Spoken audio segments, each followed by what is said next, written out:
नमस्कार दोस्तों, आपका हमारे यूट्यूब चैनल पर स्वागत है। दोस्तों, आज हम लेके आए हैं राजस्थान और यूपी के महत्वपूर्ण जीके के प्रश्न।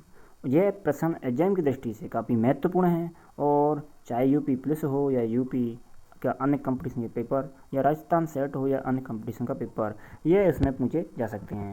तो प्रश्न नंबर की बात करें तो प्रश्न नंबर 1 इस प्रकार है। मई 2026 में ऑयल इंडिया लिमिटेड OIL द्वारा राजस्थान के किस जिले में प्राकृतिक गैस के नए भंडारों की खोज की गई है? तो मई 2026 में यानी OIL यानी ऑयल इंडिया लिमिटेड के द्वारा राजस्थान के जैसलमेर में, और जैसलमेर का जो एक स्थान है जिसका नाम है दांडेवाला में प्राकृतिक गैस के भंडारों की खोज की गई है। तो इस प्रकार देखा जाए तो इसका बी राइट आंसर है। अगर स्पष्टीकरण की बात करें तो ऑयल इंडिया लिमिटेड ने जैसलमेर के दांडेवाला फील्ड में करीब 950 मीटर की गहराई पर प्राकृतिक गैस की खोज की है, जिसकी क्षमता है वो 25,000 MCMD आंकी गई है। तो इस प्रकार देखा जाए तो इसका जो ऑप्शन नंबर बी करेक्ट होगा, जैसलमेर जिला इसका सही आंसर है। अब बात प्रश्न नंबर 2, जैसलमेर के दांडेवाला क्षेत्र में मिली प्राकृतिक गैस की मुख्य विशेषता क्या है जो इसे उच्च गुणवत्ता वाली बनाती है, जिससे यह उच्च गुणवत्ता वाली बनाती है? तो बता दें, इस गैस में जो कार्बन डाइऑक्साइड का स्तर है वो काफ़ी कम है, यानी इसमें कार्बन डाइऑक्साइड की मात्रा कम है, इसलिए इसका जो बी राइट आंसर है। इसमें कार्बन डाइऑक्साइड यानी CO2 की मात्रा बेहद कम है। अगर स्पष्टीकरण को समझें तो सानू फॉर्मेशन में मिली इस गैस में CO2 का स्तर बहुत कम है, जिससे यह पर्यावरण और उपयोग के लिहाज से काफ़ी गुणवत्ताशील मानी जा रही है, यानी काफ़ी अच्छी मानी जा रही है। क्योंकि अगर किसी प्राकृतिक जो पेट्रोल है, प्राकृतिक गैस है, अगर उसमें कार्बन डाइऑक्साइड की मात्रा कम होगी तो वह कार्बन पर्यावरण के लिए अनुकूल मानी जाती है और वह कार्बन कम फैलाती है। तो इस प्रकार देखा जाए तो इसका बी राइट आंसर होगा। अब बात करें प्रश्न नंबर 3 की, तो प्रश्न नंबर 3 काफ़ी महत्वपूर्ण प्रश्न है। वर्ष 2026 के प्रतिष्ठित सांसद रत्न पुरस्कार के लिए राजस्थान के किस लोकसभा सांसद को चुना गया है? तो बता दें कि वर्ष 2026 के प्रतिष्ठित सांसद रत्न पुरस्कार के लिए राजस्थान के जो व्यक्ति हैं, सांसद हैं, उनका नाम है पी पी चौधरी है। इनको सांसद रत्न पुरस्कार के लिए नामांकित किया गया है। तो स्पष्टीकरण को समझते हैं तो संसदीय कार्यों और सदन में उत्कृष्ट प्रदर्शन के लिए राजस्थान के वरिष्ठ नेता पी चौधरी को इस वर्ष के लिए सांसद रत्न पुरस्कार के लिए नामांकित किया गया है।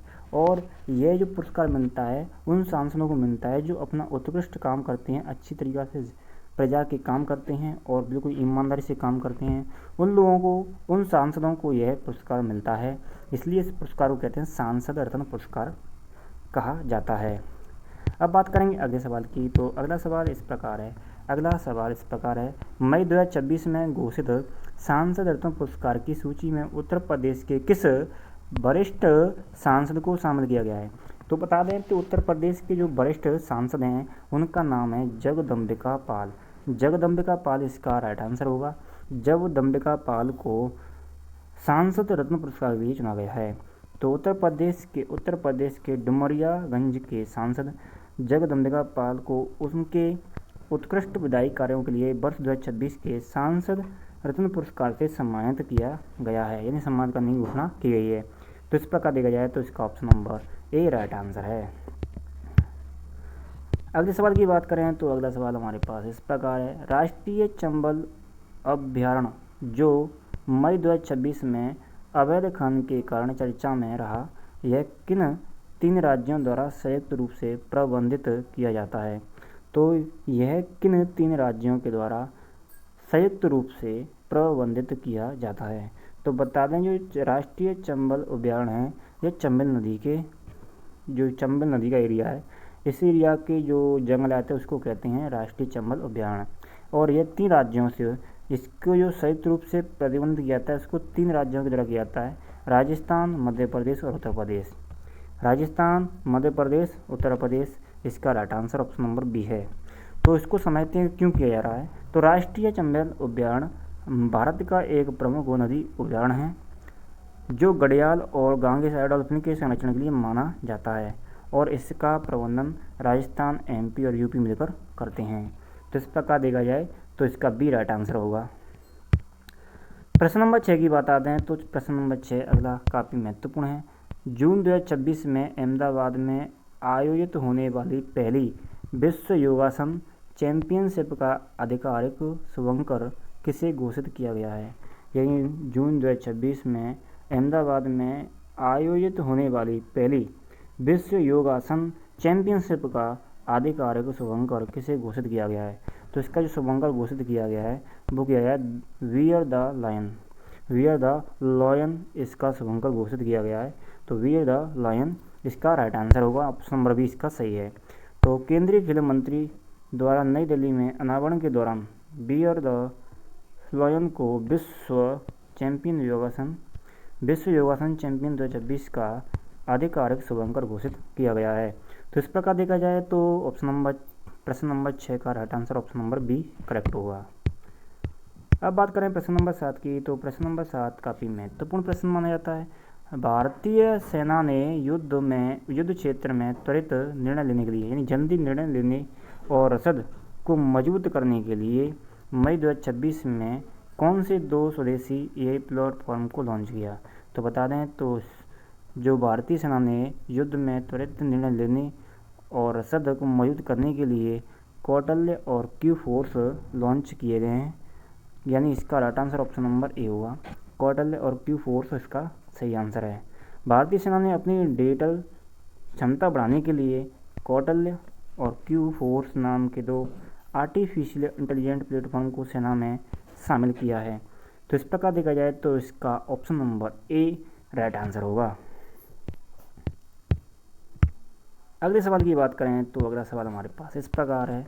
भारतीय सेना द्वारा वर्ष 2026 को किस विशेष वर्ष के रूप में घोषित किया गया है? तो भारतीय सेना द्वारा 2026 को किस विशेष वर्ष के रूप में घोषित किया गया है? तो दोस्तों इसको किया गया है the year of networking and data centricity के रूप में घोषित किया गया है। इस प्रकार इसका बी राइट आंसर है। The year of networking and data centricity के रूप में इसको घोषित किया गया है। सेना ने संचार, डेटा सुरक्षा और नेटवर्क आधारित संचालन को बढ़ावा देने के लिए वर्ष 2026 को year of networking and data centricity के रूप में मनाने का संकल्प किया है। तो इस प्रकार देखा जाए तो इस क्वेश्चन नंबर 8 का right answer option number B correct होगा। अब बता दें प्रश्न नंबर 9 की बात करें तो प्रश्न नंबर 9 भी काफ़ी महत्वपूर्ण है, जो कि परीक्षा में आने के लिए लायक है। तो सैंपल रजिस्ट्रेशन सिस्टम यानी SRS के मई 2026 के ताज़ा आंकड़ों के अनुसार भारत की कुल प्रजनन दर टोटल फर्टिलिटी रेट TFR गिरकर कितनी हो गई है? तो भारत की जो प्रजनन दर है वो गिरकर 1.9% है, 1.9 है। भारत की TFR घटकर 1.9 पर आ गई है, जो कि जनसंख्या प्रतिस्थान स्तर यानी 2.1 से भी नीचे है। ग्रामीण जल प्रबंधन को डिजिटल और सहभागी बनाने के लिए केंद्रीय जल शक्ति मंत्रालय द्वारा मई 2026 में किस कार्यक्रम की शुरुआत की गई है?